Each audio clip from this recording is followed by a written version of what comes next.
जय गुरुदेव दयालु में आप सभी का स्वागत है। आप देख रहे हैं भविष्यवाणी। साथियों, आपने अक्सर कभी ये सुना होगा कि कुछ लोग कहते हैं कि बाबा जी जीवित हैं, कुछ लोग कहते हैं कि बाबा जय गुरुदेव जी चले गए।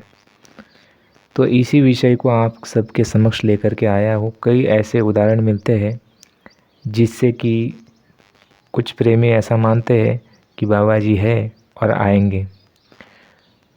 तो उसके सारे जो प्रमाण हैं खुद बाबा जय गुरुदेव जी महाराज के पुराने वचन, सत्संग वचन जो उन्होंने कहा, भविष्यवाणी की, जो संकल्प लिया, जो उद्देश्य रखा, जो व्यवस्था बदलने का, परिवर्तन का और सतयुग लाने का, सभी को न्याय, सुरक्षा और रोजी रोटी और काम धंधा मिलने का जो संकल्प बाबा जी ने लिया था, तो उन विषयों पर जो है कई दस्तावेज और कई वचनवाणियाँ हमारे पास है।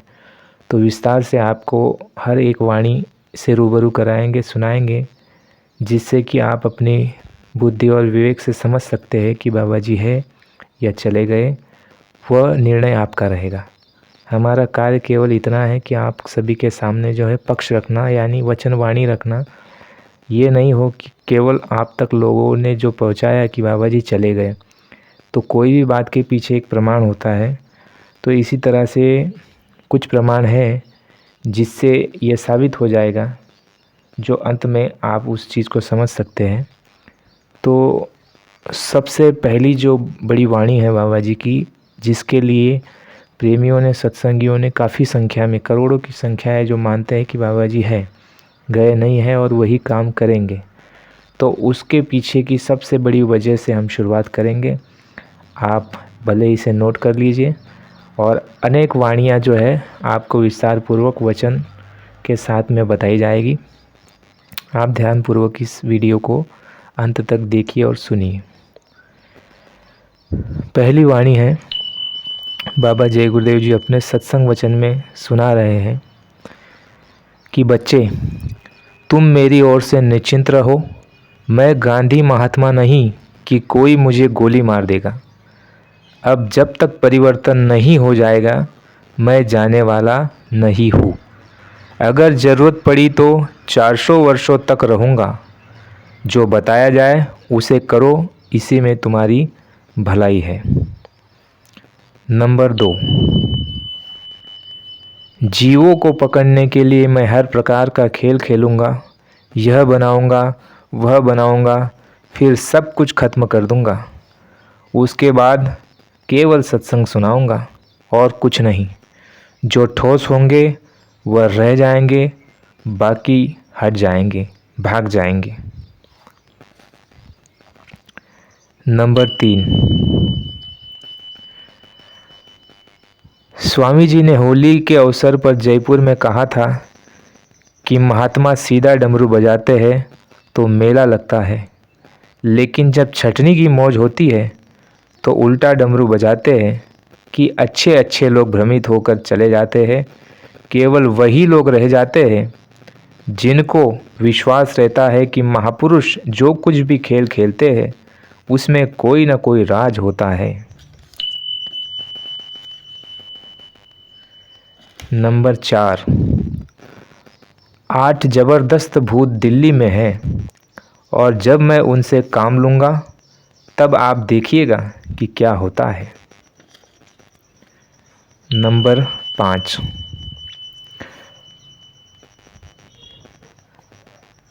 दुनिया वालों ने महात्माओं को बहुत सताया, बड़ी तकलीफ़ें दी, उनको अपना काम नहीं करने दिया, सब अधूरा काम छोड़कर गए।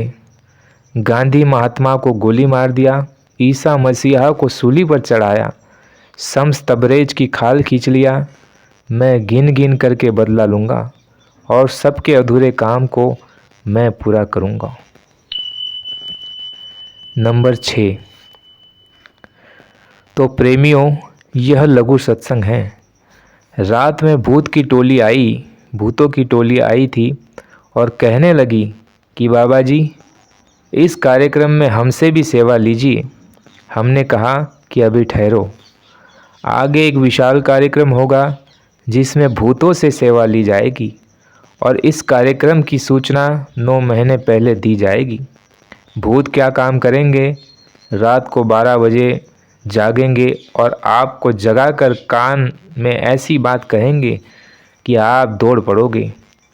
20 आदमी रोकेंगे, फिर भी आप रुक नहीं सकते। नंबर 7,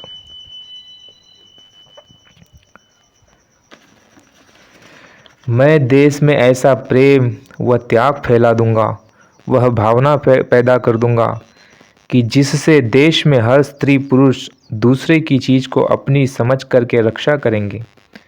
किसी घर में ताला लगाने की ज़रूरत नहीं रहेगी। वर्तमान शासन खत्म हो जाएगा।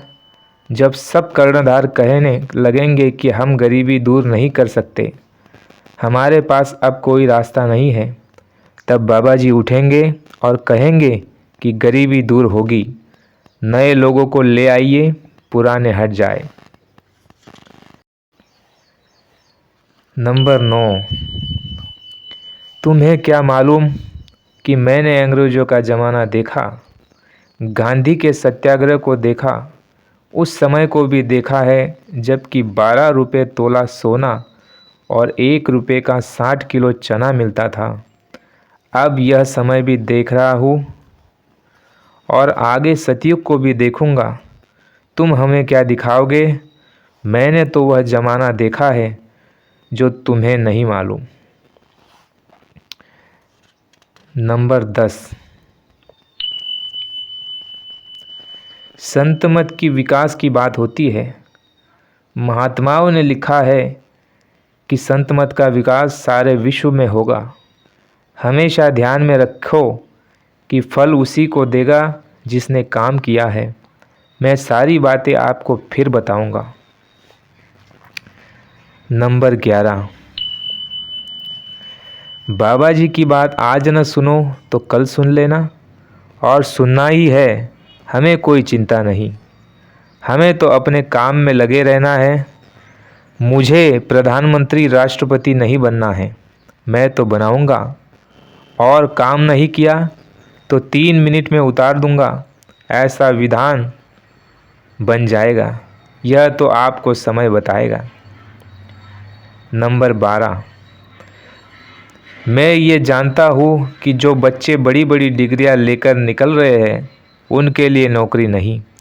पढ़ लिख कर बेकार है, शादी ब्याह हो गया, बाल बच्चे हुए, काम कुछ नहीं, तो समस्या ही समस्याएं हैं। जिम्मेदार लोगों को इस बात पर विचार करना चाहिए। आप सबको काम दे दो, कोई खाली नहीं बैठेगा, तो सारी समस्याएं अपने आप हल हो जाएगी। हमारे पास सभी समस्याओं का निदान है, समय आने पर मैं बताऊंगा। नंबर 13, इन कर्णधारों को यह भी बता दूंगा कि महात्मा फकीर किसे कहते हैं, जिन्हें जंगलों में भेजकर ये बिना लगाम के हो गए और भारतीय जनता को दुख के कगार पर लाकर खड़ा कर दिया। नंबर 14, यह देखूंगा कि ये नेता मंत्री विदेशी बैंकों के लॉकरों में अरबों खरबों डॉलर भारतीय जनता के खून पसीने के धन को कैसे देश में वापस नहीं लाते। नंबर 15, भारत की जनता परिश्रमी है, मेहनती है, हराम का खाना नहीं चाहती है। वह तो देना भी जानती है, पर यह जानती है कि कोई शूरवीर आए और हमसे कुछ ले ले, पर हमारी सुरक्षा कर दे, हमें न्याय, रोटी और रोजी दे दे। हमें ऐसा निर्लोभी महात्मा मिल जाए जो हमें नीति और सदाचार सिखा दे। वीरों के उस जत्थे का इंतजार जनता को करना पड़ेगा। उस जत्थे के बगैर अब देश का भला और कल्याण नहीं हो सकता। उनके आने पर ही जनता को सुख, चैन और आराम मिलेगा। फिर राम और कृष्ण की तरह उनकी पूजा हो जाएगी। वक्त का इंतज़ार जिसे आप भी करें और मैं भी कर रहा हूँ। नंबर 16, स्वामी जी 3 यज्ञ हुए हैं, अयोध्या, अहमदाबाद और काशी हो चुके। अब चौथा यज्ञ कहाँ पर होगा, यह प्रश्न है प्रेमिका। बाबा जी उत्तर देते हैं, चौथा यज्ञ ऐसे स्थान पर होगा जहाँ कोई तीर्थ स्थान नहीं होगा और न ही कोई गंगा जमुना का तट होगा। एक छोटी सी नदी अवश्य होगी और 10 करोड़ लोग उस यज्ञ में उपस्थित होंगे। उस वक्त मैं सतयुग के आने की तारीख बताऊंगा। उस वक्त ऐसा दृश्य होगा कि 10 मील तक आदमी के पीछे आदमी दिखाई देगा। थोड़ा इंतज़ार तो करना ही पड़ेगा। मैं दस्तावेज हूँ, इकरारनामा हूँ। मैं जो कुछ कहूँगा वह इन टाटधारियों से पूरा करा दूँगा। अगर मैं झूठा हो गया तो रामायण, बाइबल, कुरान, मंदिर, मस्जिद, गुरुद्वारे, चर्च, राम कृष्ण सब झूठे हो जाएंगे। लाखों की भीड़ इस मैदान में होगी।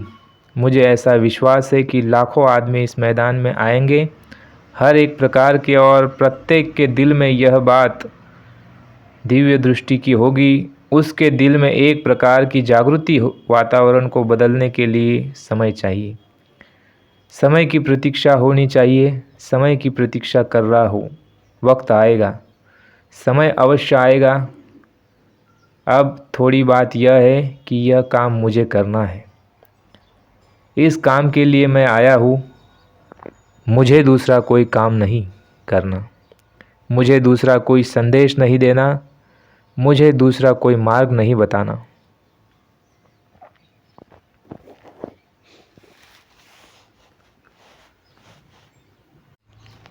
साथियों, यह कुछ प्रमाण हैं जिसको लेकर के कुछ प्रेमी मानते हैं कि बाबा जी आएंगे और बाबा जी हैं। वही कार्य को पूरा करेंगे, वही व्यवस्था को सुचारू रूप से लागू करेंगे और उनके द्वारा ही देश और दुनिया में जो है परिवर्तन होगा।